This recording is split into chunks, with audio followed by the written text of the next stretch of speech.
Assalamualaikum warahmatullahi wabarakatuh. Alhamdulillahi rabbil alamin.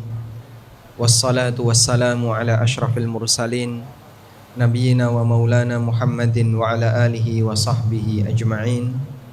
Wa ashhadu an la ilaha illallah wahdahu la syarikalah. Wa ashhadu anna Muhammadan abduhu wa rasuluh sallallahu alaihi wa ala alihi wa sahbihi wa man tabi'al huda ila yaumiddin. Yang kami hormati Bapak Mirza sekeluarga yang telah memberikan kita fasilitas untuk bisa belajar bareng di kediaman beliau, hafizahullahu ta'ala wara'ah. Bapak Ibu sekalian, terutama yang kami hormati pula jajaran DKM Masjid Al-Ittihad. Ini perumahan Puri Cinere, Blok A Cinere, masuk Depok ya. Semoga Allah Subhanahu wa taala merahmati kita semuanya. Kalau sekiranya kadang putus nyambung ya suara, bismillah. Setengah kilo yang diangkat dalam waktu setengah jam. Kira-kira Bapak kuat nggak? Beban setengah kilo tapi diangkat dalam waktu setengah jam. Kuat ya? Kuat. Ngangkatnya gini Pak, kuat. Kemeng ya? Baik. Kalau setengah kilo diangkat 1 jam, mulai nggak kuat. Ini 2 mikrofon setengah kilo ini Pak. Masya Allah. Jadi saya nggak tahu kok kasih 2 mikrofon 1 jam ini Pak. Tapi aman insya Allah ya. Suaranya putus nyambung Mas? Aman. Insya Allah yang belakang bisa dengar dengan baik? Alhamdulillah. Alhamdulillah, kita layak bersyukur kepada Allah Subhanahu wa ta'ala. Dialah zat yang memberikan hidayah iman kepada para hambanya, sehingga mereka bisa menyesuaikan diri dengan aturan-aturan Allah Subhanahu wa ta'ala.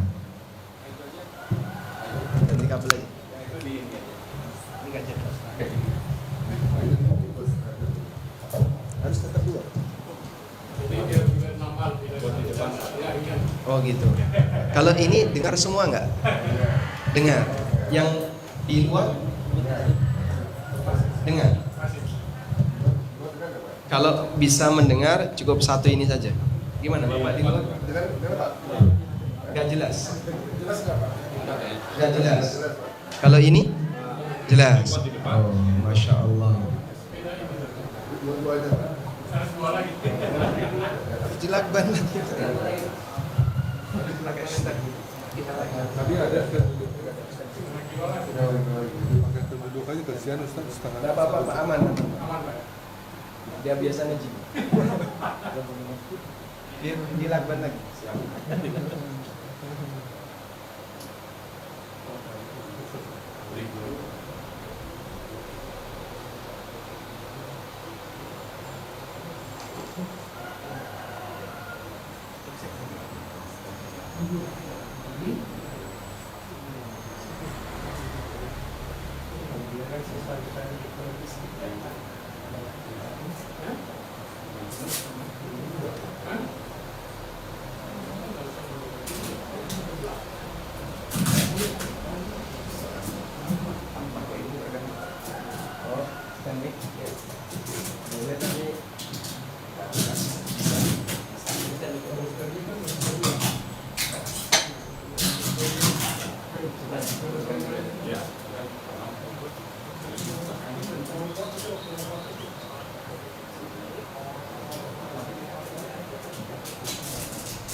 Coba diujian pakai stand.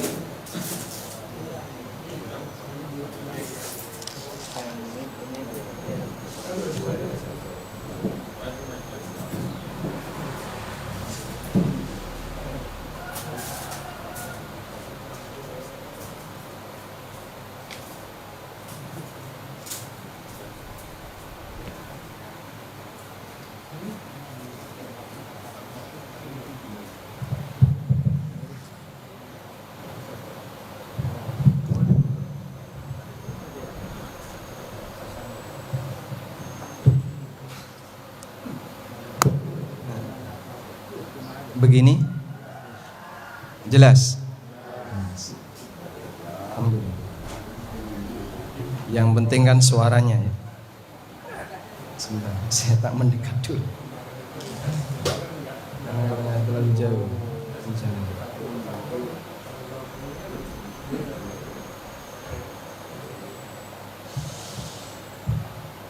Alhamdulillah.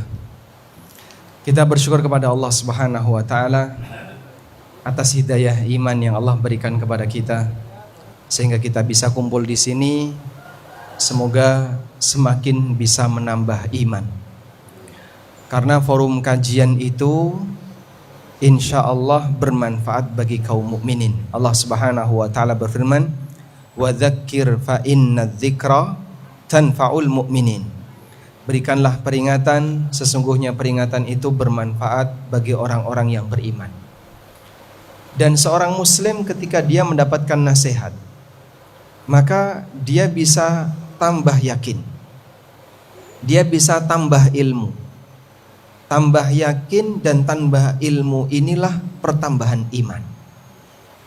Karena itu dulu sahabat Mu'adz bin Jabal, kalau beliau ngajak orang untuk kumpul dalam rangka ngaji, maka beliau mengatakan, "Haya nu'minu sa'atan." Mari kita ngecas iman sesaat. Maka Bapak Ibu bisa rasakan. Jadi kalau selesai pengajian, Bapak bisa merasakan tambah yakin.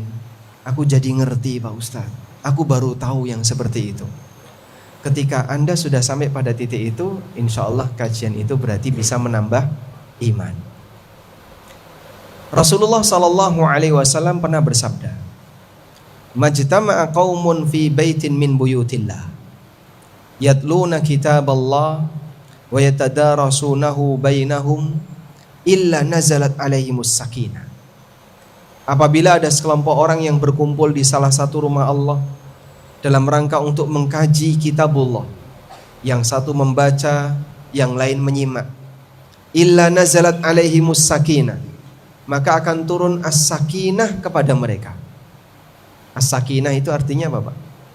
Ketenangan.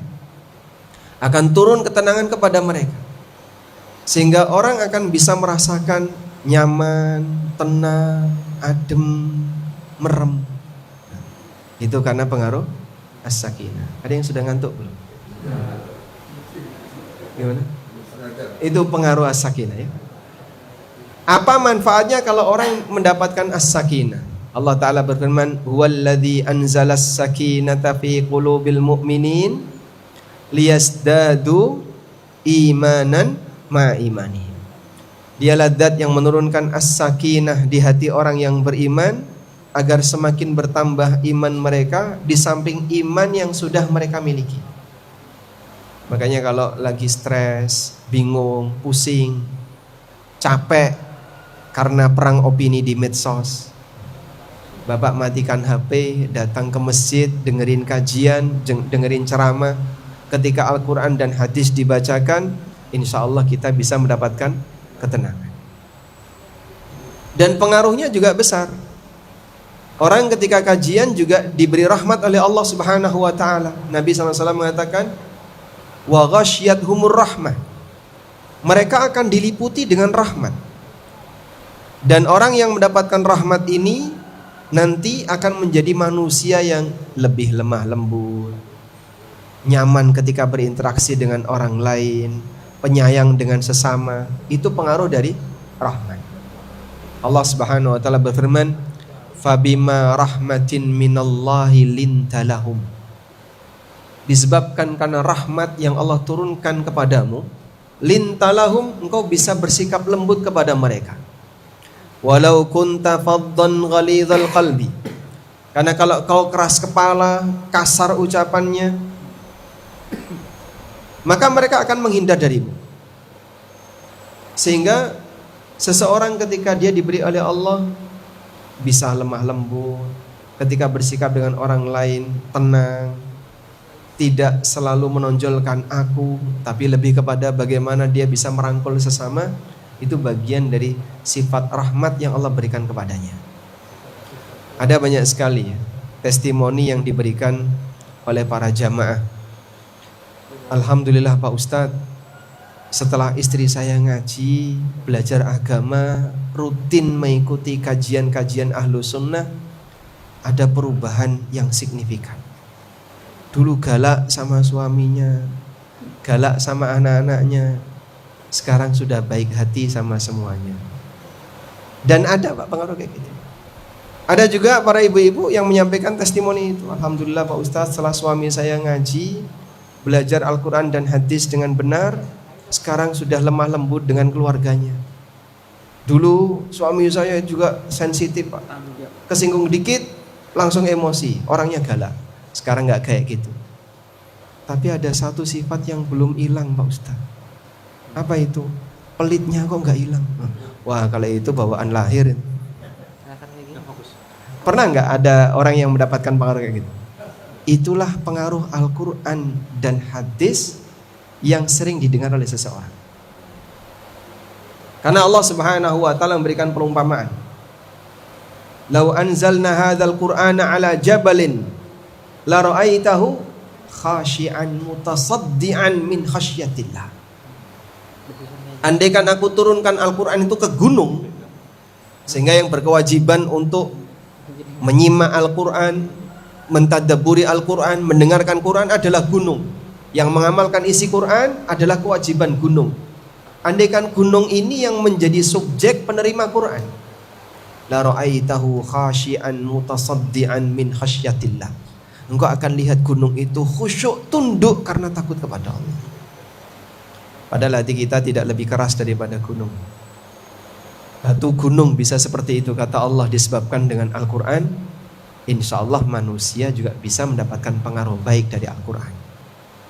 Tapi ini syaratnya, kalau pengajian tersebut isinya adalah pembacaan Al-Quran, penjelasannya, hadis Nabi SAW berikut penjelasannya, insya Allah memberikan pengaruh yang baik bagi batin seorang hamba.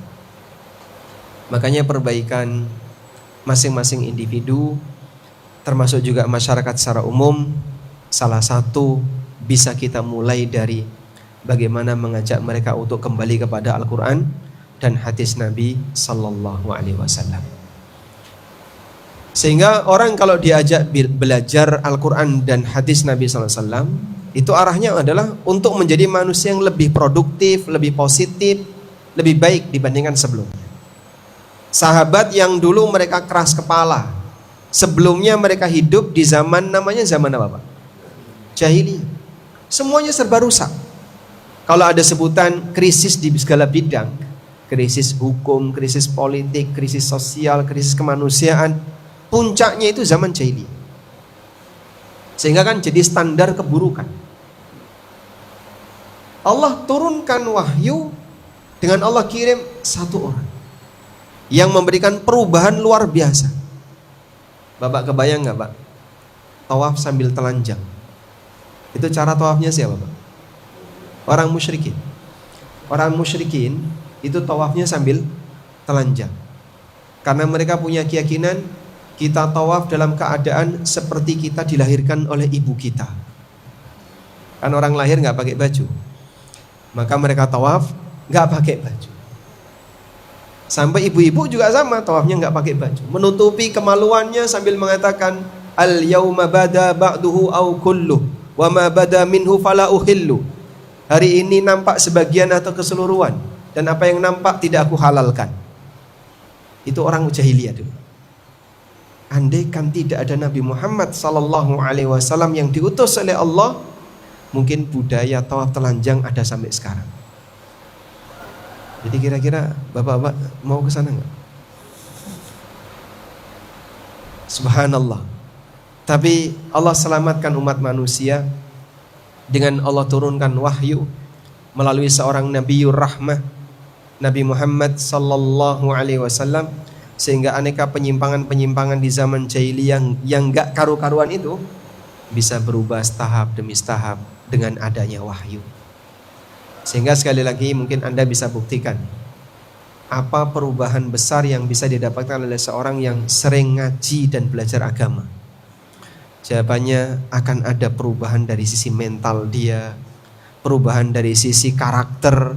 Dia menjadi orang yang lebih lemah lembut, lebih nurut, karena dia tahu bahwasanya dia sedang dikendalikan oleh Zat yang menciptakan segala alam. Selanjutnya, tertera dalam judul kajian, ujian mencari rizki yang berkah. Bagaimana seorang muslim diuji oleh Allah Subhanahu wa taala untuk mencari rizki yang berkah. Bapak Ibu yang dimuliakan Allah Subhanahu wa taala, pertama kita coba melihat terlebih dahulu ujian yang Allah berikan kepada hambanya bisa kita bagi menjadi dua. Pertama adalah ujian takdir. Ujian takdir itu apa, Pak? Segala sesuatu yang dirasakan tidak enak atau kenikmatan yang dirasakan oleh hamba. Sakit itu ujian takdir. Apalagi, Pak? Miskin itu ujian takdir. Punya masalah dengan keluarga, ujian takdir. Apalagi? Dolar naik, ujian takdir enggak? Hah? Enggak. Bukan. Termasuk ujian takdir. Kemudian politik yang tidak menentu, ujian takdir bukan? Apapun yang kita alami ini, baik individu maupun masyarakat, semua itu adalah ujian takdir. Ujian takdir ada yang enak, ada yang enggak enak. Maka nikmat itu juga ujian. Sebagaimana enggak enak juga ujian. Allah Subhanahu wa taala berfirman, "Wa nabluukum bisyarri wal khairi fitnah." Kami menguji kalian dengan kebaikan dan keburukan. Maka manusia diuji oleh Allah dengan kebaikan sebagaimana manusia diuji oleh Allah dengan keburukan. Kekayaan itu ujian atau tidak, berjamaah? Ujian. Dari sisi mana, Pak? Bagaimana cara dia mendapatkan dan untuk apa cara dia menggunakan. Ada juga orang yang tenggelam dengan gemerlap dunia sampai membuat dia gak mau ibadah, merasa sudah kaya, gak butuh dengan takdir, gak butuh dengan kasih sayang Allah, dan seterusnya. Ada orang yang dia merasa hebat sehingga gak butuh agama, maka dia diuji oleh Allah dengan ujian kenikmatan dan dia gak kuat sehingga dia menyimpang. Ini ujian takdir. Yang kedua, ada ujian namanya ujian syariat. Syariat. Allah memberikan ujian kepada hamba bentuknya syariat. Apa bentuk ujian syariat, Pak? Isinya perintah, larangan, dan aturan. Contohnya perintah sholat, perintah puasa, perintah zakat, perintah A, perintah B, larangan A, larangan B, larangan C. Ada aturan bagi waris, ada aturan bagaimana nafkah keluarga, ada aturan tentang bagaimana cara bermuamalah, dan seterusnya. Itu semuanya adalah ujian syariat. Saya mau tanya, dari dua jenis ujian ini, menurut Bapak Ibu, yang lebih berat yang mana? Ujian takdir atau ujian syariat? Yang mana, Pak? Ujian syariat. Ujian syariat. Kenapa ujian syariat? Karena yang enak-enak dilarang. Contoh yang enak-enak itu apa, Pak? Poligami kan tidak dilarang. Itu termasuk ujian syariat enggak? Kok enggak berani jawab? Baik. Jadi ujian syariat mungkin dirasakan oleh sebagian orang itu yang lebih berat. Kenapa?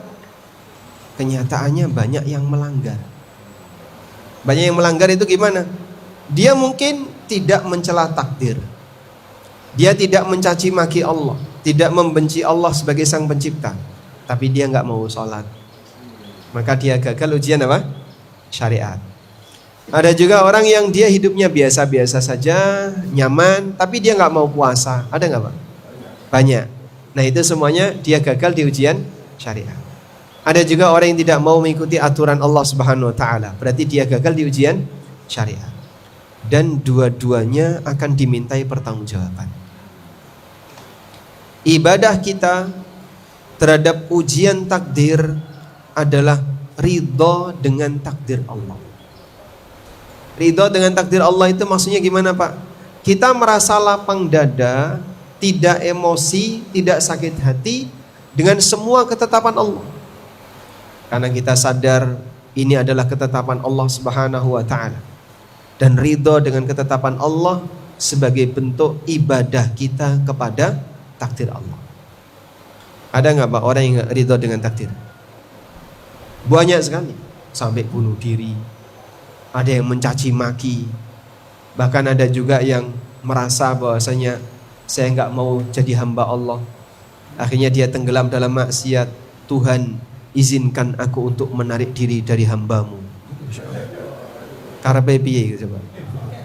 Maksudnya apa itu? Izinkan aku untuk menarik diri jadi hambamu. Aku sekarang bukan hambamu. Itu kayak karyawan di sebuah perusahaan gitu ya. Kemudian dia jengkel sama atasan. Terus dia bilang, aku menarik diri jadi karyawan. Resign. Bisa nggak kita resign jadi hamba Allah? Bisa Pak? Hah? Tidak mungkin bisa. Tapi ada orang yang seperti itu. Dalam pikiran dia, bahwa saat dia berbuat taat, beribadah kepada Allah, itu seolah-olah menguntungkan Allah. Seperti kalau ada karyawan kok kerjanya tertib, disiplin, bagus, produktif, itu menguntungkan perusahaan, menguntungkan bosnya. Nah, saat dia punya masalah dengan bosnya, bolehlah dia resign, dia bikin perusahaan sendiri, atau keluar dari perusahaan itu. Itu manusia dengan manusia. Karena manusia itu butuh manusia yang lain. Bos butuh karyawan, sebagaimana karyawan juga butuh bos yang akan menggaji dia. Tapi Allah Subhanahu wa taala tidak butuh hambanya. Sehingga jangan sampai kita punya pikiran Bapak Ibu ya. Saat kita taat kepada Allah, beribadah kepada Allah, berarti kita menguntungkan Allah. Pikiran seperti ini suudzon kepada Allah. Loh kok bisa Pak? Karena Allah Subhanahu wa taala sepeser pun tidak butuh ibadah kita. Dalam sebuah hadis qudsi ya, kalau bisa diingat-ingat hadis ini, catat dalam hati. Nabi SAW bersabda, Allah berfirman, Ya ibadi, Lau anna awwalakum wa akhirakum wa insakum wa jinnakum. Wahai para hambaku, andaikan makhluk pertama sampai yang terakhir, jin dan manusia, kanu ala atqa qalbi rajulin wahidin minkum, mereka berada dalam suasana batin yang paling bertakwa di antara kalian. Andaikan kita semua ini seperti Nabi Muhammad SAW. Apa kata Allah?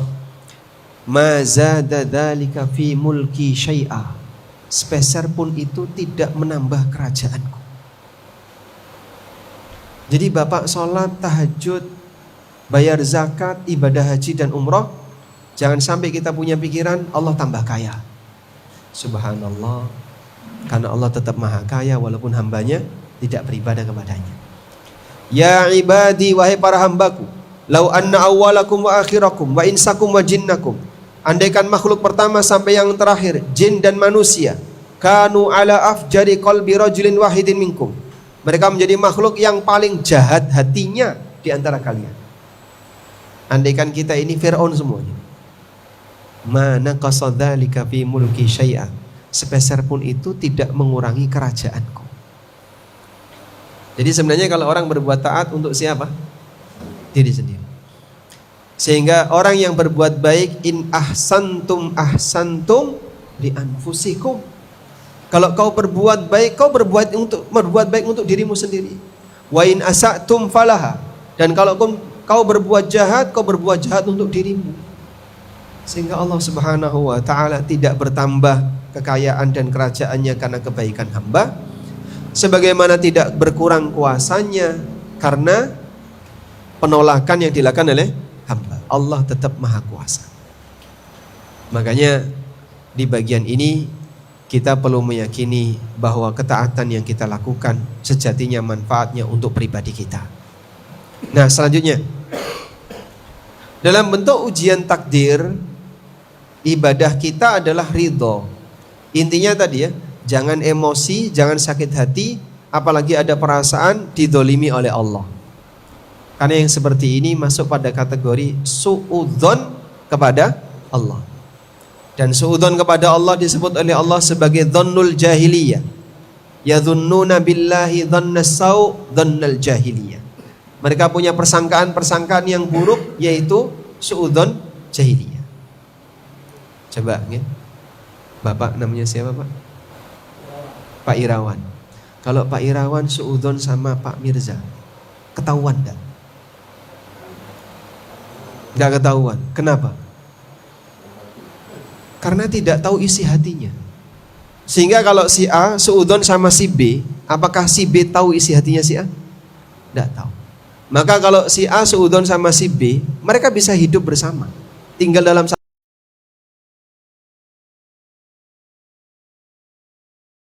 ketahuan. Tapi kalau seorang suudzon kepada Allah, Allah tahu atau tidak? Allah tahulah. Sehingga ketika Allah tahu lahir batin kita,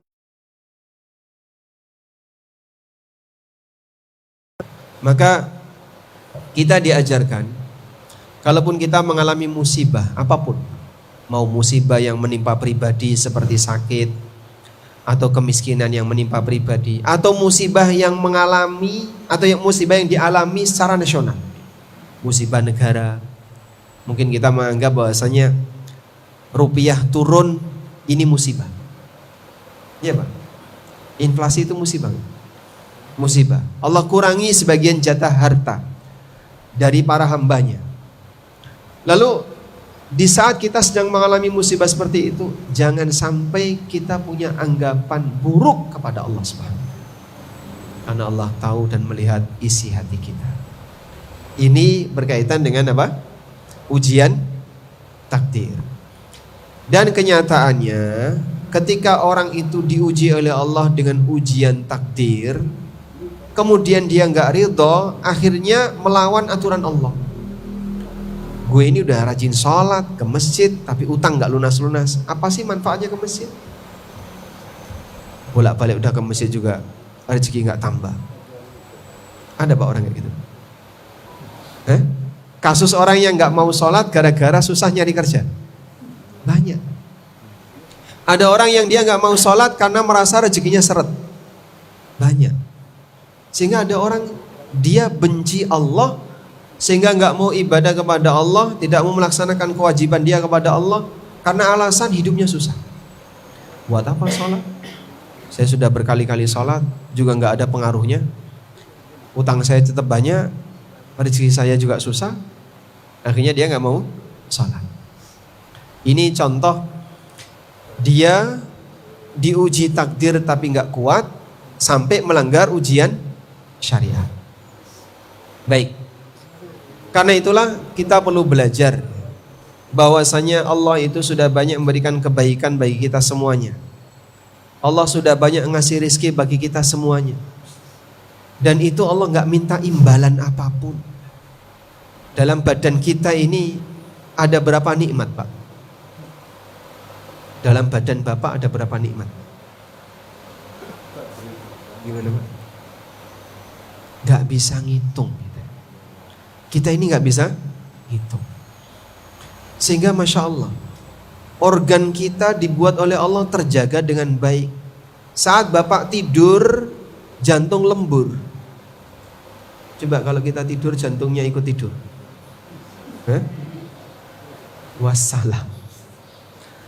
Atau ketika kita tidur, paru-paru kita tetap kerja. Siapa yang menggerakkan itu? Kita juga diam saja. Tidak pernah ada, wahai paru, bekerjalah kamu dengan baik, di bawah kendaliku. Bisa Pak? Tidak bisa. Wahai jantung, bekerjalah dengan baik, di bawah kendaliku. Tidak, Allah yang mengendalikan. Belum lagi organ yang lain, dan Masya Allah, dengan semua kelebihan itu, terkadang kita melupakan, padahal itu adalah nikmat yang besar. Tapi lagi-lagi orang kalau merasa bahasanya harapannya belum terwujud, atau dia sedang diuji dengan ujian yang lain, seolah-olah dia sedang dizalimi oleh takdir. Padahal sejatinya takdir tidak zalim kepadanya. Karena Allah tidak pernah menzalimi hambanya.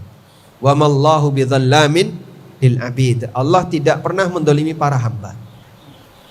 Keyakinan apa yang bisa kita hadirkan, Pak, agar seperti ini bisa kita pertahankan sehingga kita tidak suudzon kepada Allah? Kami sarankan Bapak yakini bahwa semua kondisi tidak enak yang Bapak rasakan itu bisa menghapus dosa. Jadi kafarah. Dan kalau dosa kita habis, sementara ujian itu belum berakhir, maka akan bisa menambah pahala, meningkatkan derajat hamba. Sehingga tidak ada yang sia-sia bagi muslim. Baik, mungkin yang di belakang merasa kok kajiannya bikin ngantuk ya Pak Ustaz. Itu ujian ya. Hah? Ngantuk?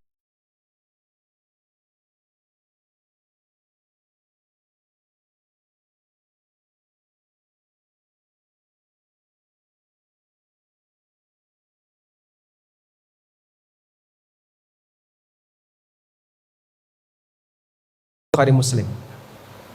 Masya Allah.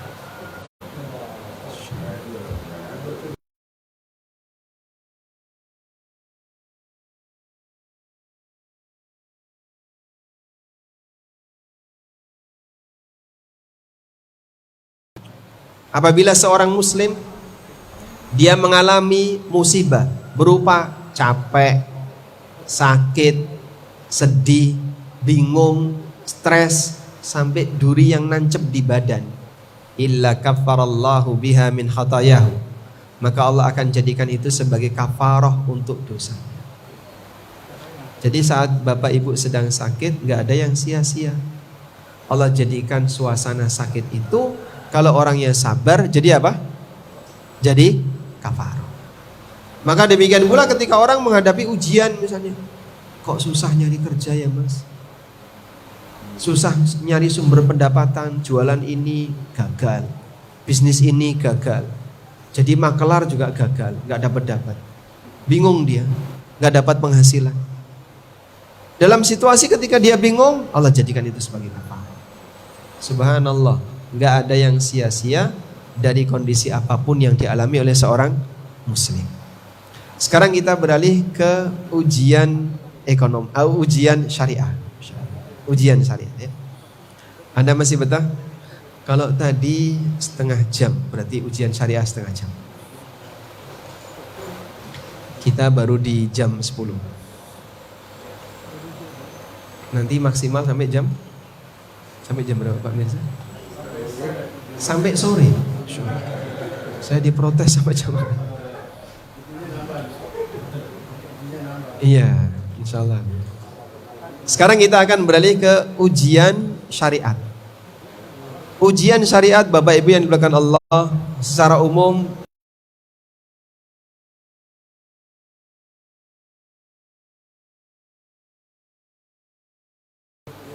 yang kedua adalah ujian dalam bentuk,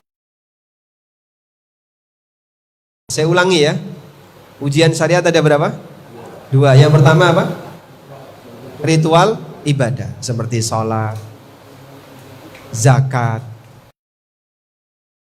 sedekah, qiyamul lail, puasa, haji, umrah, itu semuanya adalah ritual ibadah. Dan kita diperintahkan oleh Allah Subhanahu wa taala untuk menjalankan itu sebagai bentuk peribadatan seorang hamba kepada Allah dengan bentuk ritual. Ada yang kedua, ujian syariat berupa taat kepada aturan itu, contohnya yang haram tinggalkan, yang syubhat dijauhi, yang terlarang tidak dia dekati, yang wajib dia tunaikan. Itu namanya ujian taat kepada aturan. Baik, dengan hawa nafsu, sehingga karena bertentangan dengan hawa nafsu inilah yang berat. Orang kan pengen bisa ya hidup ini los, bebas. Di ujian ritual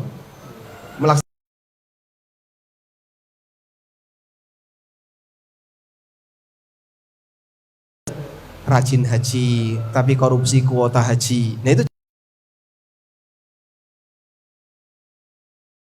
ibadah ritual tapi dia gagal taat. Yang perlu dipahami Bapak Ibu, orang yang menjalankan ibadah ritual tidak taat aturan, maka ibadah ritualnya tidak diakui. Gitu. Sehingga nggak ada nilainya. Kok bisa Pak Ustaz? Sayang itu, rajin sholat, rajin tahajud, rajin puasa, tapi gara-gara dia melanggar aturan Allah, nggak ada ritual. Iblis, dia rajin ibadah sampai dikumpulkan bersama siapa? Iblis karena rajin ibadah sampai kumpul sama siapa? Para malaikat. Yang sebenarnya iblis itu dari golongan jin. Tapi dia bisa kumpul dengan para malaikat karena iblis ini rajin ibadah. Makanya saat Allah perintahkan kepada para malaikat untuk sujud kepada Adam, iblis menolak. Loh kok iblis ada di situ Pak? Karena dia kumpul bareng dengan malaikat. Sehingga Anda bisa lihat rajin ibadah yang dilakukan oleh iblis sampai dia dikumpulkan bersama para malaikat selama jumlah tahun yang kita nggak tahu. Tapi begitu dia gagal untuk satu aturan, diusir oleh Allah dari surga. Dan dia dikutuk sampai kiamat. Padahal dulu adalah rajin ibadah. Kemana pahala ibadahnya iblis? Apakah iblis gak mendapatkan manfaat sama sekali dari pahala ibadahnya? Gak diakui. Karena tidak taat kepada aturan. Dan karena dia sombong, diusir dari surga. Allah Subhanahu wa ta'ala menceritakan dalam Al-Quran, ketika Allah bertanya kepada iblis, qala ya iblisu ma mana'aka an tasjuda id amartuk. Hei iblis, apa yang menghalangimu sehingga kamu tidak mau sujud ketika aku perintahkan kepadamu? Apa jawab iblis? Qala ana khairum min. Aku lebih baik daripada Adam. Khalaqtani min narin wa khalaqtahu min tin. Engkau ciptakan aku dari api sementara engkau ciptakan dia dari tanah.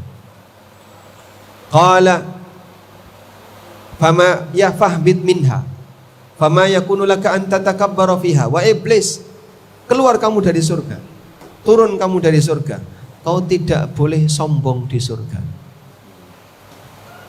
Fama yakunu laka an tatakabbara fiha, kau tidak boleh sombong di surga. Karena surga tidak boleh dimasuki oleh makhluk yang sombong. Sehingga yang sudah berada di dalam ketika sombong suruh keluar. Rasulullah SAW pernah bersabda, la yadkhulul jannah man kana fi qalbihi mithqalu dzarratin min kibrin.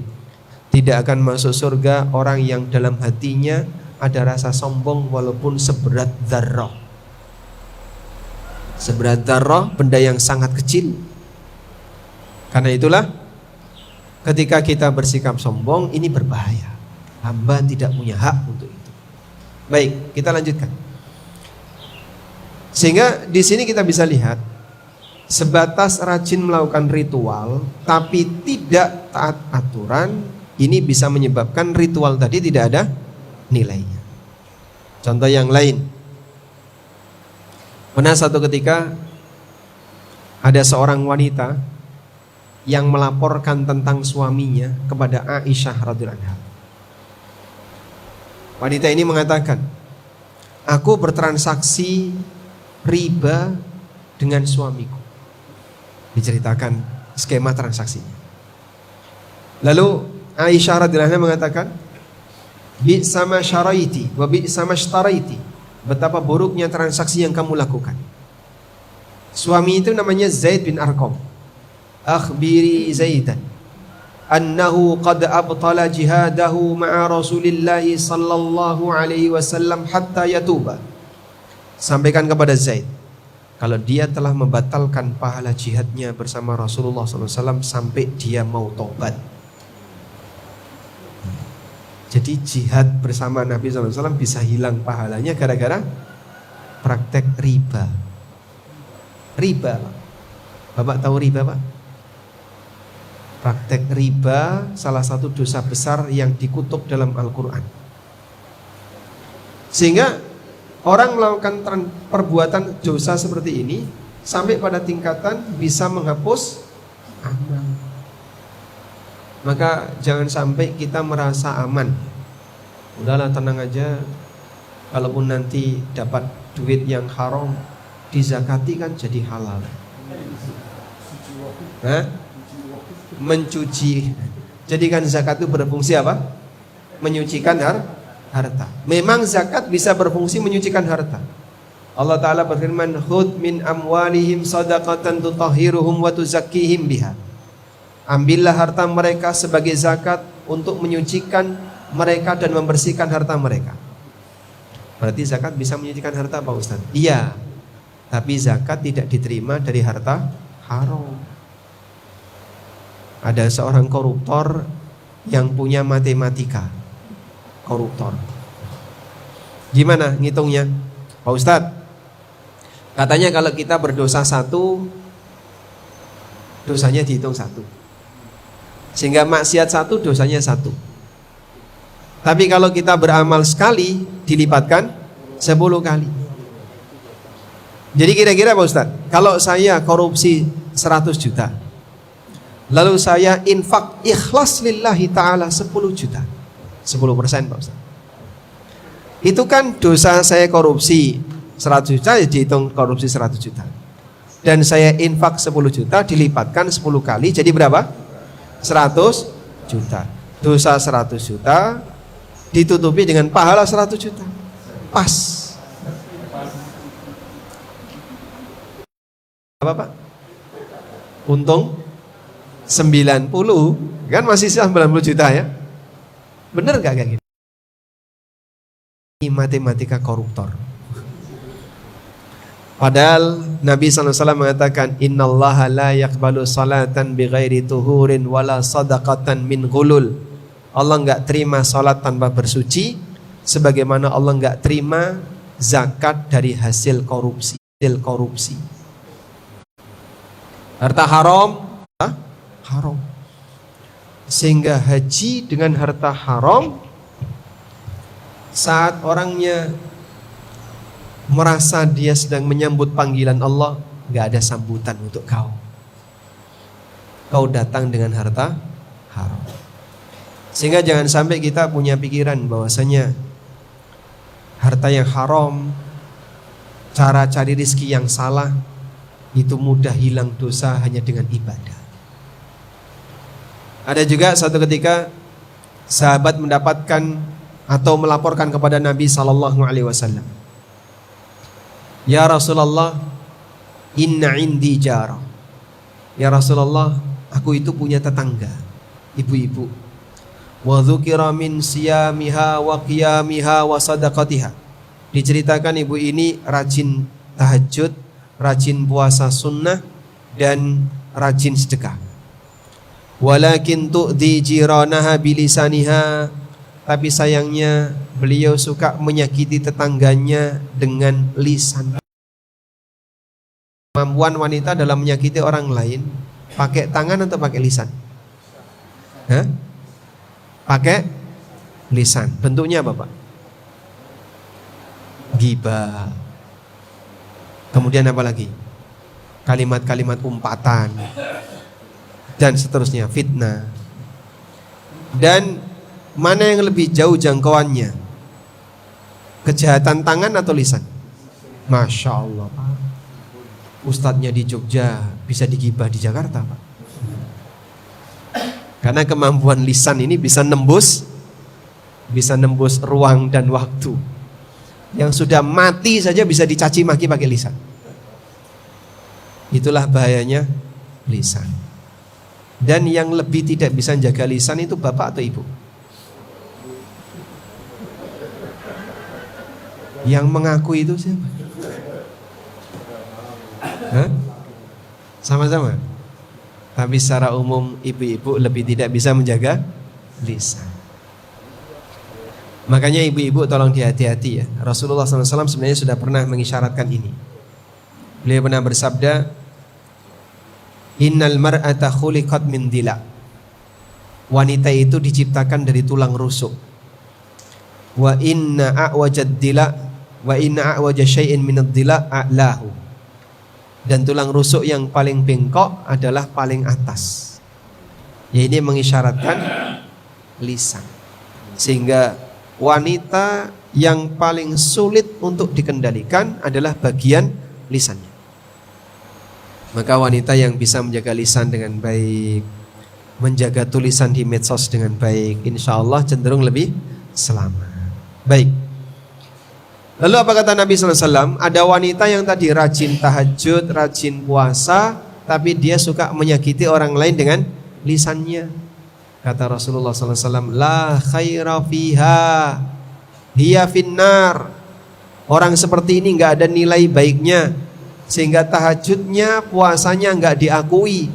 Hiya finnar, dia nyemplung neraka, dia masuk neraka.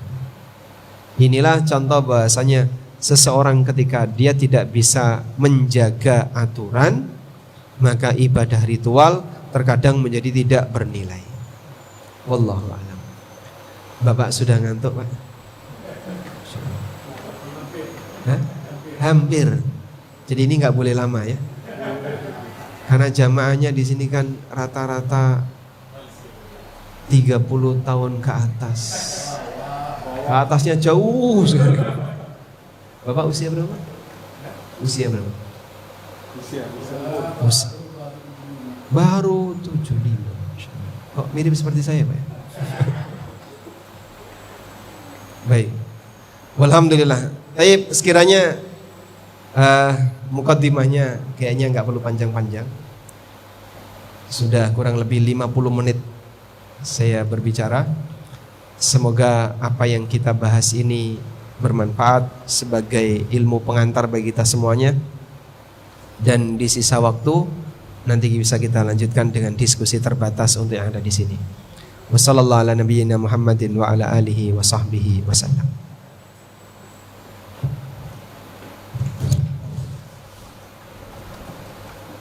Pada jemaah yang ingin bertanya, silakan berdiri dan ke depan.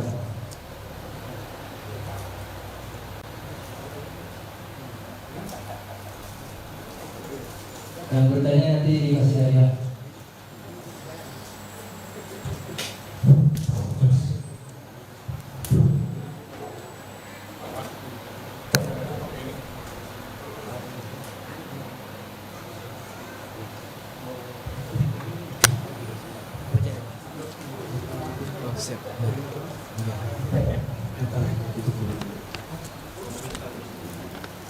Assalamualaikum warahmatullahi wabarakatuh. Waalaikumsalam warahmatullahi wabarakatuh. Pertanyaan dari Mbak Allah. Semoga Ustadz dan keluarga selalu dalam penjagaan Allah Azza wa Jalla. Amin ya Allah. Amin ya rabbal alamin. Mohon penjelasannya Ustadz. Yang pertama, bagaimana hukumnya pengurus yayasan yang bergerak di bidang dakwah meminjam uang yayasan untuk kepentingan pribadi dengan menjaminkan barang berharga dan pembayaran hutang tersebut dilakukan dengan cara mencicil tanpa batas waktu.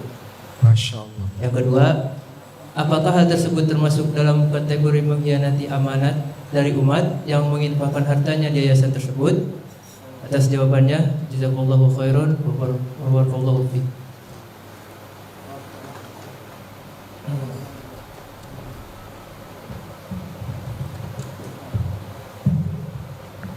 Baik, saya kira pertanyaan sudah cukup jelas sehingga tidak perlu diulang ya. Dana yayasan yang itu dikumpulkan dari dana infak atau sedekah dari masyarakat, lalu dipinjam oleh salah satu pengurus yayasan dengan menjaminkan barang berharga, tapi untuk cicilan sampai batas waktu yang tidak jelas. Tadi sampai kapan?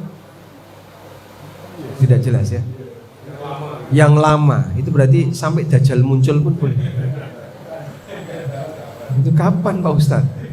Oh, lama sekali kan kita tidak tahu ya. Diriwayatkan oleh Bukhari, Nabi sallallahu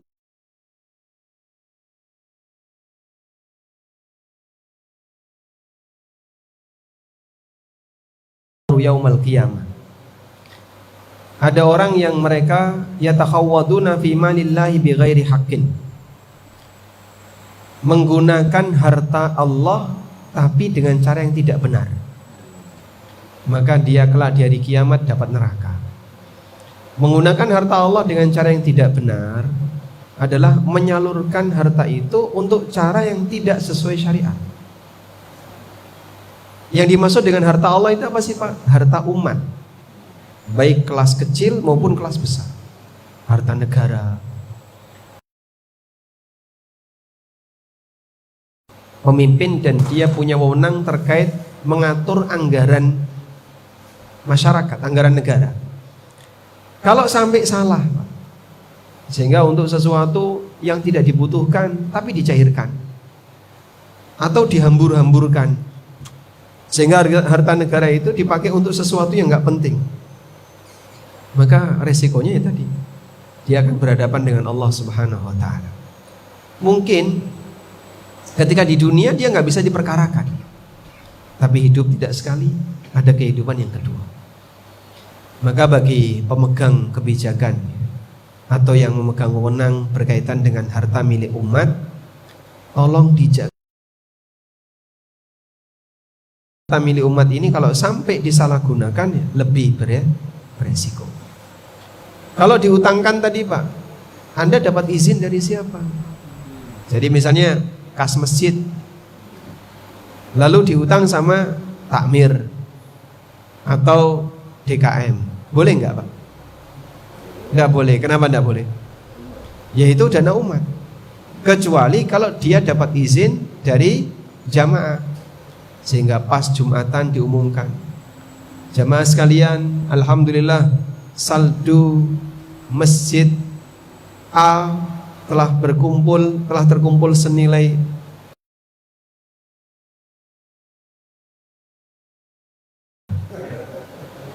kalau nggak ada sandal terbang, nggak ada yang protes, lanjutkan. Tapi kalau ada respon yang negatif dari masyarakat, nggak terima dan seterusnya, berarti sebenarnya mereka nggak ridho. Itu kan duit mereka untuk kemaslahatan masjid, kok malah dipinjam sama takmir. Maka sederhananya, sekiranya ini adalah tidak ada izin dari pihak yang berwenang, maka seharusnya ini tidak dilakukan. Sehingga kalau bisa segera dikembalikan. Wallahu a'lam.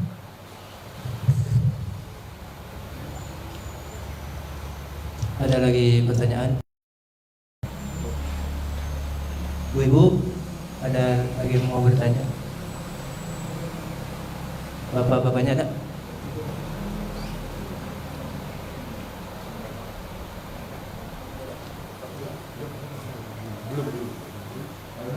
Ini ada.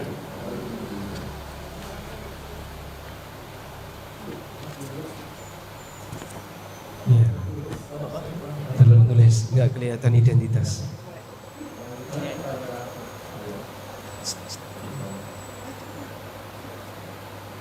Dibacakan yang sudah tertulis, nanti dibacakan.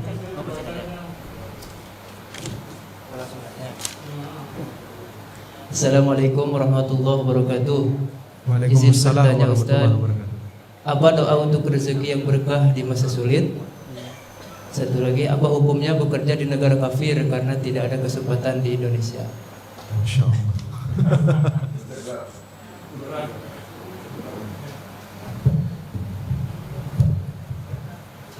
Baik. Sekarang kayaknya lagi ada tren ya. Capek jadi WNI. Masya Allah. Bapak usia 76 tahun ya. Sudah mengalami krisis berapa kali Pak selama Bapak hidup? Masih ingat nggak? Udah dilupain aja ya. Udahlah, nggak usah dikenang ini. Menimbulkan sakit hati. Anggaplah misalnya ada yang ini nggak tahu Mas, krisis ini kan berkali-kali Pak. Dulu pernah terjadi, sekarang terjadi lagi, sekarang terjadi lagi. Capek kita mengalami krisis. Bapak capek nggak jadi WNI? Capek. Capek. Jadi yang lain juga capek ya. Mau pindah negara atau pindah alam? Masya Allah. Pindah rumah aja. Jadi ada banyak sekali orang yang merasa capek saya jadi warga negara Indonesia. Loh kamu capek kenapa? Ya itu mas, lihat di medsos isinya cuman berantem aja, perang opini. Ya karena kamu baca medsos. Coba kau tinggalin medsos dan fokus dengan kegiatan pribadi. Ya mungkin kalau Anda tidak bisa memberikan perubahan yang besar untuk negeri, setidaknya Anda bisa kontribusi dengan minimal doa atau perbaikan yang sifatnya pribadi. Allah kuasa untuk mengubah negeri ini hanya dengan doa satu orang yang dikabulkan oleh Allah. Maka jangan remehkan doa. Perbaikan yang dilakukan oleh Rasulullah SAW salah satunya adalah melalui doa. Dulu ada dua manusia yang ini sangat berpengaruh bagi masyarakat Arab. Kalau salah satu dari dua orang ini masuk Islam ketika di Mekah, itu akan sangat mendukung dakwah Islam. Yang pertama namanya siapa? Ya, Umar bin Khattab. Yang satunya Amr bin Hisham. Amr bin Hisham itu siapa? Abu Jahal. Abu Jahal itu nama aslinya Amr bin Hisham. Nabi SAW sampai berdoa kepada Allah, Allahumma a'izzal Islam bi ahadil umarain. Ya Allah, kuatkan dakwah Islam dengan masuknya ke dalam agama Islam salah satu dari dua Amr. Apakah Umar bin Khattab atau Amr bin Hisham?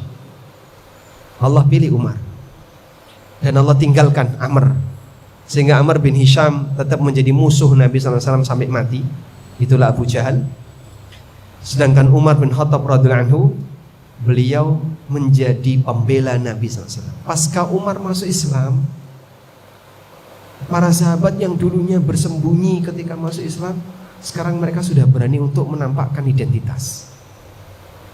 Sehingga dulu mereka merahasiakan Islamnya. Artinya ketika Umar sudah masuk Islam, mereka berani menampakkan identitas. Itu contoh bahwasanya dengan doa bisa menjadi perubahan besar. Maka jangan remehkan doa. Bapak pernah nggak mendoakan presiden? Doa apa yang Bapak ucapkan untuk presiden? Doa kebaikan negeri. Kalau pemimpinnya nggak didoain, pemimpin juga. Mungkin kita jarang ya mendoakan kebaikan untuk pemimpin kita. Mungkin Bapak bisa doakan agar negeri ini aman, negeri ini nyaman, jadi negeri yang baik, yang barokah, baldatun thayyibah, dan diampuni oleh Allah, wa rabbun ghafur. Ya, kita berharap bisa mendapatkan negeri seperti itu. Selanjutnya, boleh nggak Pak kerja di luar negeri, di negeri kafir? Sebenarnya berinteraksi dengan non muslim itu hukumnya boleh, selama tidak sampai pada tingkatan kita melakukan yang dilarang. Nabi SAW bekerja dengan atau bertransaksi dengan Yahudi. Ali bin Abi Thalib radhiyallahu anhu, dulu beliau pernah bekerja kepada orang Yahudi, jadi tukang manjat kebun panen kurmanya yang dimiliki oleh orang Yahudi. Sehingga sebatas melakukan transaksi, muamalah dan interaksi dengan orang Yahudi, dengan orang kafir, hukumnya boleh.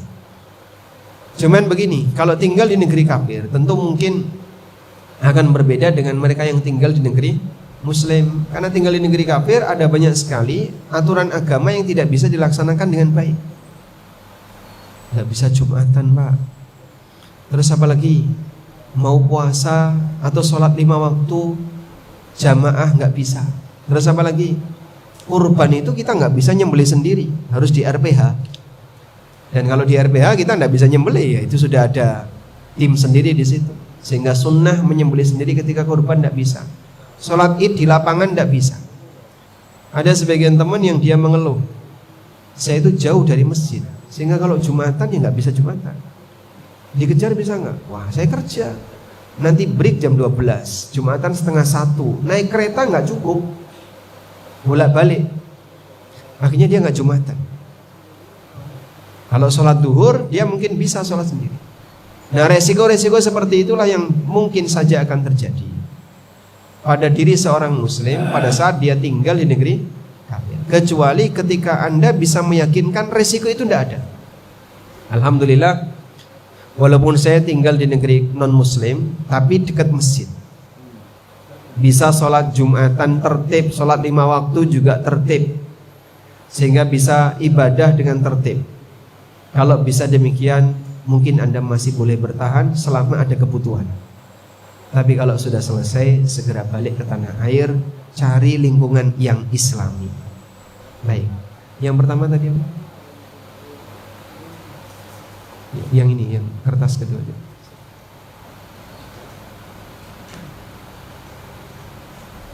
Apa doa yang untuk rizki yang berkah di masa sulit?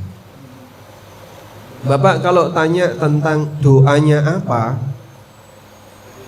kalau doa itu tidak berkaitan dengan amal tertentu, Anda bisa minta dengan bahasa apapun yang Bapak Ibu pahami. Tapi kalau berkaitan dengan amal tertentu, itu mengikuti sunnah Nabi SAW. Sehingga kalau Bapak bertanya, apa doa ketika mau tidur? Nah, kita bisa sampaikan, Rasulullah SAW kalau tidur beliau membaca Bismika Allahumma amutu wa ahya. Apa doa ketika bangun tidur? Nabi SAW membaca Alhamdulillahilladzi ahyana ba'da ma amatana wa ilaihi nusyur. Apa doa ketika masuk toilet? Nah, yang seperti itu ada panduannya. Ya. Tapi kalau doa yang tidak berkaitan dengan amal tertentu, dengan aktivitas tertentu, apa sih doa biar kita bisa dapat rezeki di masa sulit? Kau pengen apa? Ya, pengen dapat rezeki yang berkah. Minta kepada Allah dengan bahasa yang bisa kau pahami. Apa Allah ngerti bahasa aku, Pak Ustaz? Masya Allah. Kok pertanyaannya kayak gitu? Allah paham nggak pakai bahasa Indonesia? Allah paham bahasa Sunda? Allah memahami bahasa semua hamba. Maka hamba ketika memohon sesuatu kepada Allah, silahkan berdoa dengan bahasa apapun yang bisa dipahami. Wallahu a'lam.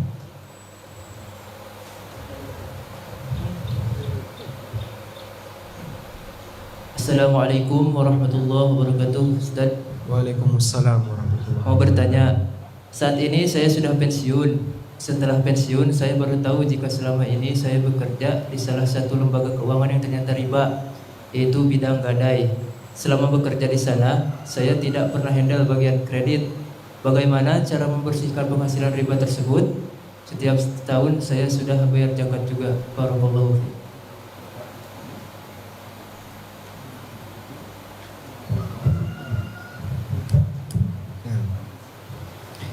Pensiunan di lembaga ribawi, yaitu di lembaga gadai. Pertama begini, gadai itu boleh atau tidak? Boleh, dan itu ada dalam Al-Quran.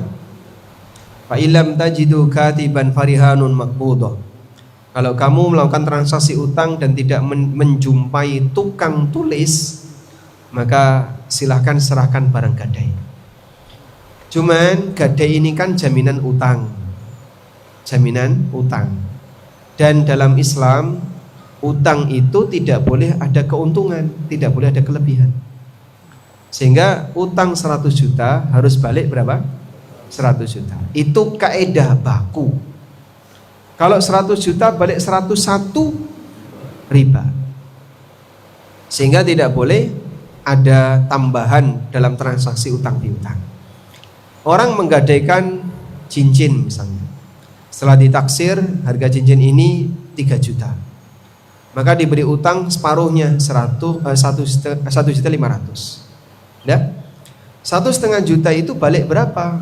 Ya jadi 1,8 selama setahun.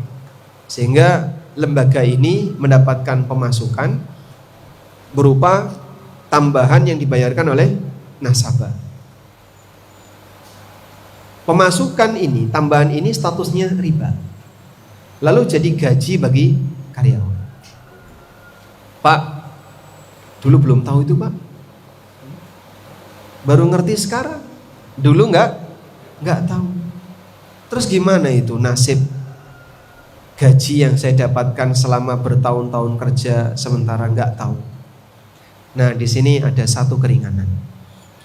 Orang yang mengumpulkan harta haram dalam posisi dia tidak tahu kalau itu haram, maka statusnya halal baginya. Alhamdulillah.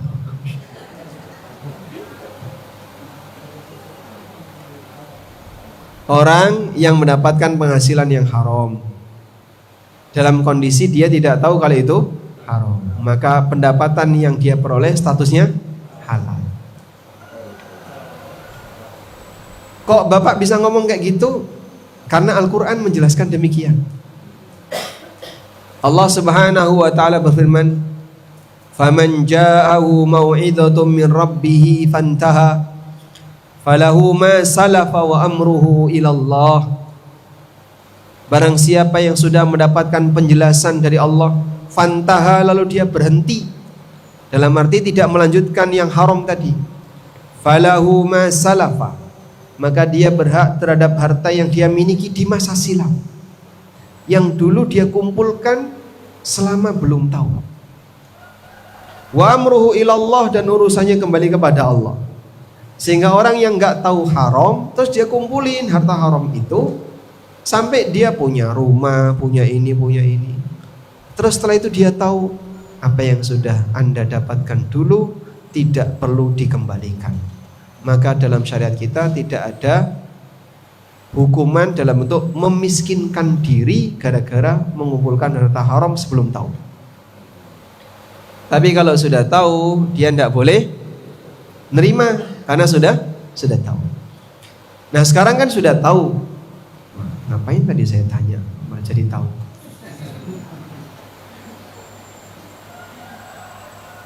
Iya Pak, nyesel nggak itu? Gara-gara tanya jadi tahu. Kalau sudah tahu kan jadi nggak boleh. Nah sekarang karena sudah tahu, nggak usah mengelak lagi nih. Maka pensiunannya tidak boleh diterima. Masya Allah. Sehingga berikutnya mantap mangan tabungan.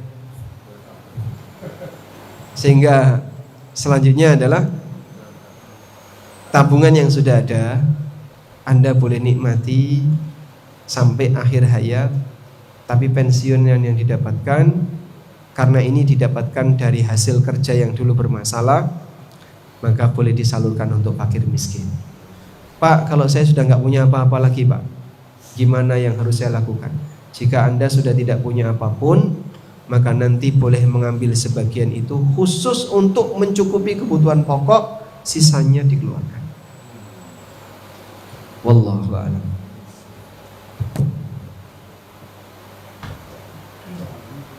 Assalamualaikum warahmatullahi wabarakatuh. Waalaikumsalam warahmatullahi wabarakatuh. Izin bertanya Ustadz, apa hukumnya wanita bekerja di lingkungan yang sangat kental ikhtilatnya, sering berinteraksi dengan lawan jenis, bahkan sampai di luar jam kerja? Kadang saya juga jarang bertemu dengan suami karena bekerja. Bidang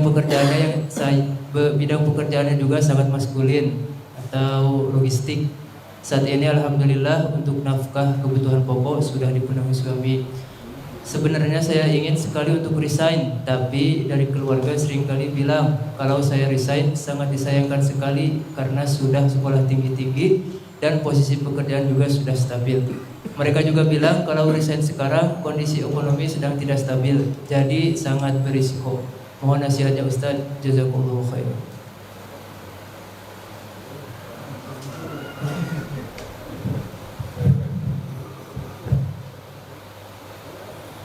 Sebenarnya Anda tidak perlu resign, tapi pindah tempat kerja.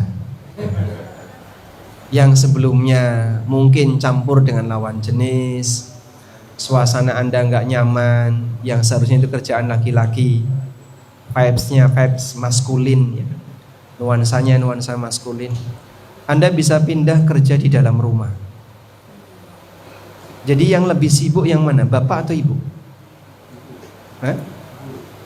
Ketika lelaki bekerja, istri bekerja di dalam rumah, yang lebih sibuk yang mana, suami atau istri? Istri. Apa kesibukan istri? 1, buka HP. 2, nyekrol-nyekrol. 3, guling-guling. 4, rebahan. 5, check out. Gitu? Oh enggak. 6 gosip. Oh enggak Pak Ustaz. Jadi ada ibu-ibu yang ditanya, ibu kerja di mana? Saya pengangguran. Enggak. Ibu rumah tangga enggak nganggur. Dia kerja 7 hari dalam sepekan, 20. Ya enggak? Hah? 24 jam atau tiduran? Siaga kerja Pak Ustaz. Sehingga kalaupun malam dibutuhkan ya tetap bekerja. Ya misalnya anaknya nangis ya, harus gendong anak, siaga merawat anak dan seterusnya. Baik, intinya dalam situasi ketika seseorang itu bekerja tapi bertentangan dengan fitrahnya, itu pasti nggak nyaman. Tadi ya, suasana kerjanya sebenarnya ini suasana kerja yang harusnya dilakukan oleh lelaki. Ya. Pengiriman barang, terlalu sering keluar, pindah-pindah dari satu tempat ke tempat yang lain, sehingga Anda merasa sangat tidak nyaman. Apalagi tadi ya, jarang ketemu suami, mungkin jarang ketemu anak, sehingga keluarganya di nomor sekian. Lebih banyak waktu untuk kerja daripada waktu untuk keluarga. Kerja 8 jam, macetnya berapa jam? Macetnya berapa jam? Kalau Jakarta Pak, dari pusat ke Cinere berapa jam? Jam kerja? Hah? 2 jam? Sebentar ya. Kalau pagi 4 jam, sore, oh bolak-balik 4 jam. Kerja 8 jam, di jalan 4 jam, 12 jam. Habis itu healing, shopping, berapa jam? Jadi kalau seperti ini kondisinya, berarti setengah umur Anda hanya dipakai untuk kegiatan nyari duit. Memanfaatkannya belum tentu setengah umur. Karena 8 jam tidur, berarti sepertiga umur tidur. Setengah umur untuk kerja, sepertiga umur tidur. Sisanya berapa? Tinggal 1/6.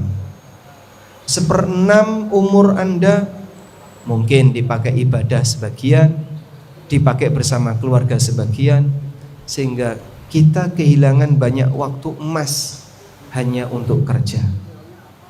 Makanya barangkali perlu juga dipikirkan ya. Karena kalau terlalu banyak keterbatasan Anda untuk melakukan hal yang baik,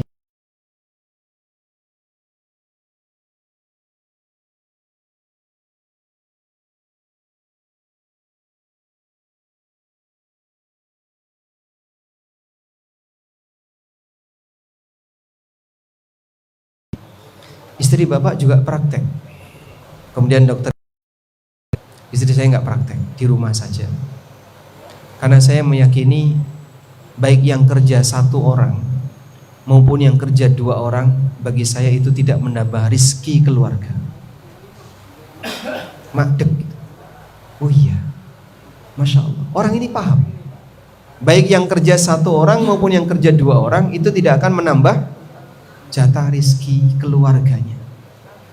Maka kalau tadi ibu juga sudah menyampaikan penghasilan suami sudah mencukupi, ya sudahlah, mungkin tugas wanita untuk selanjutnya lebih banyak di rumah. Alhamdulillah kalau sekiranya hasil dari suami sudah mencukupi. Kalau pertimbangannya hari gini masih kondisi sulit, mungkin nanti akan ada situasi yang sama di hari berikutnya. Dan sampai kapan Anda akan beralasan dengan itu? Karena orang bisa saja dia terhalangi untuk membersamai keluarganya karena lebih kepada alasan ekonomi. Antara kebahagiaan dengan materi memang terkadang tidak bisa sinkron. Tapi kita perlu milih salah satu. Sehingga kami sarankan jadikan keluarga sebagai prioritas, bukan yang kedua. Wallahu a'lam.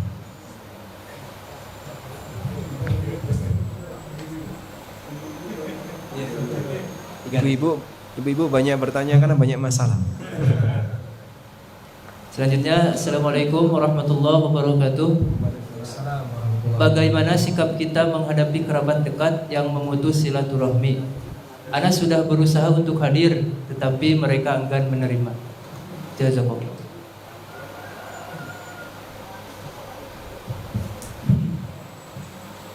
Memang memutus silaturahmi ini dosa besar.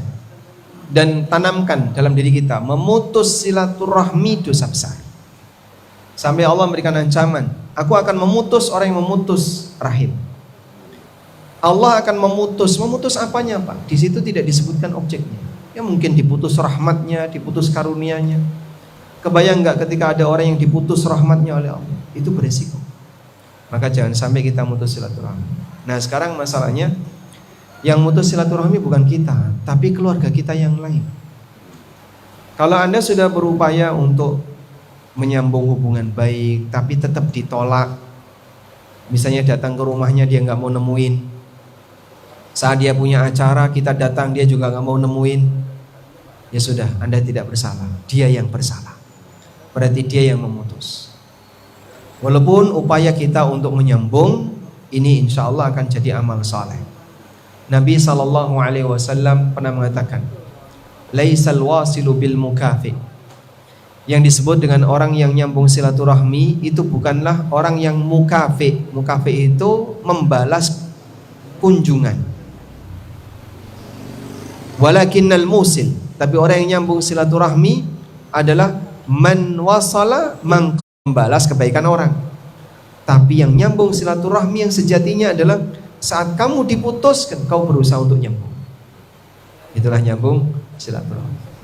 Aku punya saudara, dia memang saudara sepupu, tapi jarang sekali komunikasi.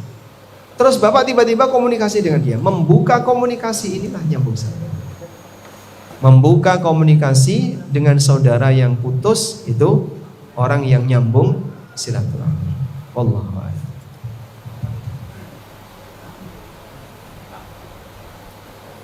Assalamualaikum warahmatullahi wabarakatuh. Ustaz, Waalaikumsalam warahmatullahi wabarakatuh. bagaimana hukumnya kalau suami non muslim tapi istri muslim? Masya Allah. Ini serius ya. Tapi saya ngasih jawaban, tidak apa-apa, ini jawabannya beresiko. Apa Pak resikonya Pak? Ya harus pisah sejak sekarang. Karena nikahnya nggak sah. Suaminya non muslim, istrinya muslim, nikahnya nggak sah. Terus kalau baru tahu sekarang, ya nanti nggak boleh pulang ketemu suaminya. Dia harus mungkin diam di tempat yang lain, mungkin pulang ke keluarganya, dan tidak boleh sentuhan dengan lelaki itu. Sampai kapan Pak Ustaz? Sampai dia mau masuk Islam. Kalau dia masuk Islam, akad nikah ulang. Sehingga yang sudah berlalu, ya sudah lupakan saja. Karena nggak mungkin bisa diulang, dihapus juga nggak bisa. Tapi berikutnya, kalau mau serius memperbaiki, Anda pisah dulu. Kemudian minta kepada mantan suami ini untuk masuk Islam. Kita nggak bisa lagi bersama sebelum kamu masuk Islam. Allah mengatakan dalam Al-Quran, lahunna hillul lahum walahum yahilluna lahum. Lelaki non muslim itu tidak halal bagi wanita muslimah, dan wanita muslimat juga tidak halal untuk bersamai lelaki non muslim. Jadi tidak boleh, kecuali lelaki ini pindah agama menjadi muslim. Kalau sudah muslim, nanti nikah ulang. Wallahu a'lam. Assalamualaikum warahmatullahi wabarakatuh. Assalamualaikum. Apa amalan menjelang kematian?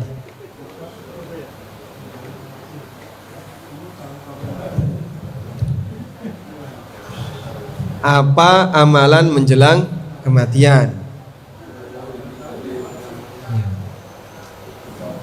Kapan dia tahu akan mati? Ini mungkin ketika mau sakaratul maut ketika mau sakaratul maut. Umum sekali ya. Kalau seseorang berada dalam kondisi sakaratul maut sehingga dilihat kayaknya sudah nggak panjang lagi umurnya, maka bagi yang sehat dianjurkan untuk mentalkin. Talkin itu apa, Pak? Membisikkan untuk mengucapkan la ilaha illallah. Karena Nabi SAW bersabda, "Man kana akhiru kalamihi la ilaha illallah dakhalal jannah." Barang siapa yang ucapan terakhirnya la ilaha illallah masuk surga. Ucapan terakhir kalimatut tauhid itu terjadi ketika yang bersangkutan sudah berhasil mengucapkan la ilaha illallah sebelum wafat. Sudah? Makanya kalau mentalkin, kalau yang bersangkutan berhasil mengucapkan la ilaha illallah, jangan diajak bicara. Setelah ditalkin terus dia berhasil la ilaha illallah. Hah? Kalau dalam hati, kita kan tidak tahu kalau dalam hati. Misalnya dia berhasil mengucapkan la ilaha illallah. Sekarang gimana kondisi kamu? Sudah mulai enakan belum? Aku sudah mulai enakan. Ya diulangi lagi talqinnya. Sehingga kalau sudah berhasil mentalqin jangan diajak bicara. Itu kalau kita bicara tentang orang yang beramal menjelang wafat. Tapi kalau Anda bertanya amalan apa di sisa usia? Baik, Bapak usianya berapa? 60-an. Kurang berapa tahun? 61. Kalau Bapak usia 62. Kurang berapa tahun? Ada nggak yang tahu? Kalau usia 76, kurang berapa hari itu? Tidak ada yang tahu. Berarti sisa usia itu hakikatnya apa, Pak? Hidup yang saat ini kita alami. Penekanan untuk orang yang berada di sisa usia kami sampaikan. Satu, banyak istighfar. Karena Allah Ta'ala memerintahkan kepada Nabi SAW untuk memperbanyak istighfar di akhir hayat beliau. Dengan turunnya surat Idza Jaa Nasrullahi wal Fath. Allah berfirman,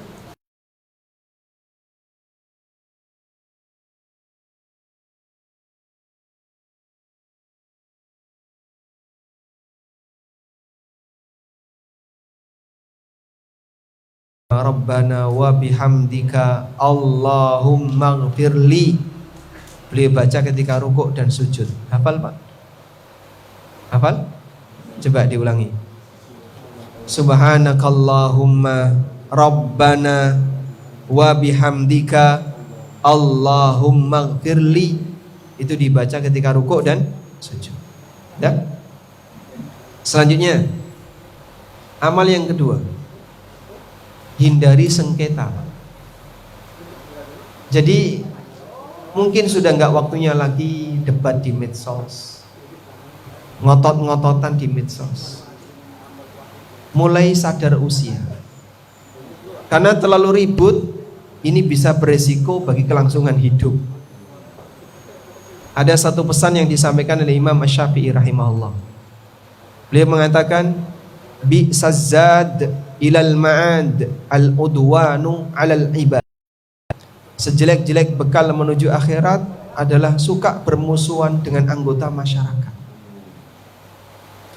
Sehingga kalau bisa makin lanjut usia, makin sadar untuk berinteraksi yang baik dengan sesama. Saya mau tanya ya ke ibu-ibu, suaminya ada di sini enggak? Ada. Menurut ibu-ibu, bapak itu makin tua makin galak atau makin baik hati? Makin galak. Hah? Bapak makin tua makin galak, sopan, makin baik hati. Hah? Makin manja. Obatnya mahal ya. Seharusnya kan makin baik. Ada orang makin tua makin sensitif. Ya, kesinggung dikit, oh langsung. Ada apa dikit, langsung ya, meledak. Sehingga makin tua jarak antara pundak dengan kepala makin pendek. Sumbu pendek. Makin gampang apa? Meledak.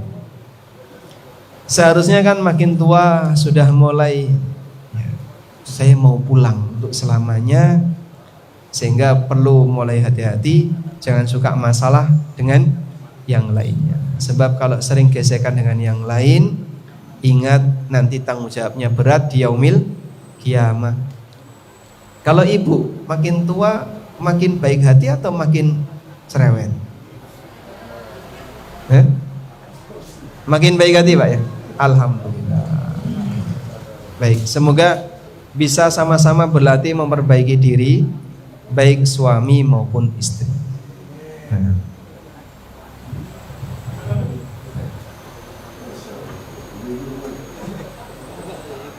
Sekarang sudah jam 11. Waalaikumsalam. Izin bertanya, dalam Islam sebaiknya harta warisan secepatnya dibagi setelah almarhum meninggal. Untuk harta nyata seperti uang, emas bisa dibagikan cepat. Bagaimana dengan harta seperti rumah, tanah dan lain-lain? Apakah harta yang dihadiahkan kepada istri juga disegerakan untuk dibagi? Harta yang diwasiatkan oleh orang tua suami sebelum suami meninggal, apakah tetap menjadi harta waris? Warisan, sedangkan warisan sudah dituliskan di notaris.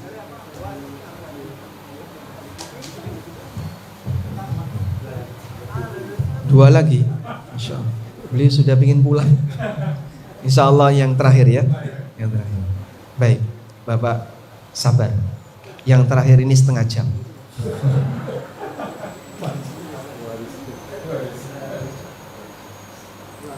Apakah harta waris itu harus segera dibagi? Kalau harta itu liquid itu seperti uang, emas, perabotan, pakaian bahkan, maka segera dibagi karena ini gampang. Tabungan. Tapi kalau yang non liquid seperti properti, rumah, tanah dan seterusnya, ini kan tidak bisa Pak, kayak dipotong seperti kue. Maka kalau bisa segera dibagi dengan cara ya, diakuisisi oleh salah satu ahli waris, itu lebih bagus. Siapa yang mau beli rumah ini? Salah satu keluarga, udah biar aku aja yang gantiin. Maka dia nanti bayari saudara-saudaranya. Sehingga dengan cara itu, maka yang bersangkutan bisa menyelesaikan warisan karena ada salah satu yang mengakuisisi. Kemudian yang sudah dihibahkan untuk istri berarti sudah nggak jadi waris karena sudah diberikan. Tapi hibah itu sah jika diberikan saat hidup. Kalau digantung dengan kematian nggak sah. Itu namanya wasiat.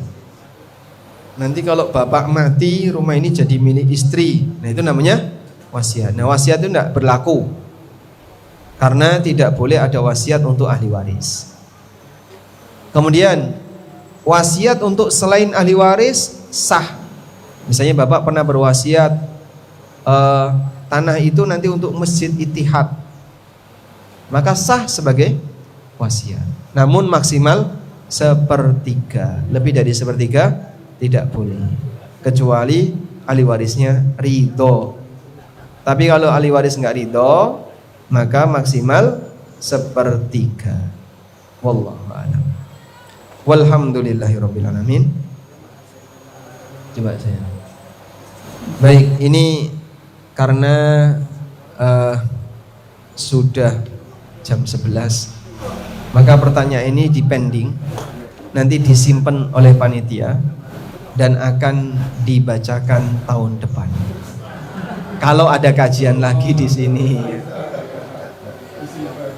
Ya, ini setahun sekali kan Pak? Atau 2 tahun sekali? Masya Allah. Gimana Pak? Minimal setahun sekali. Sekarang tahun 1447 Hijriah, tanggal 29 Dzulhijjah, 2 hari lagi tahun depan. Muharram tahun baru. Baik, demikian. Wassallallahu ala nabiyyina Muhammadin wa ala alihi wa sahbihi wasallam.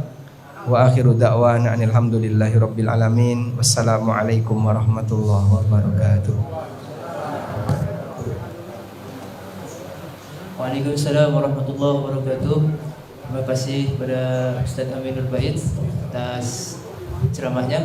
Mudah-mudahan apa yang beliau sampaikan bisa bermanfaat untuk kita dan juga kita bisa mengamalkannya. Saya mewakili keluarga besar Bapak Mirza. Mohon maaf apabila ada kekurangan dan kesalahan. Subhanallahumma wa bihamdika asyhadu an la ilaha illa anta astaghfiruka wa atubu ilaik. Billahi taufiq wal hidayah. Assalamualaikum warahmatullahi wabarakatuh.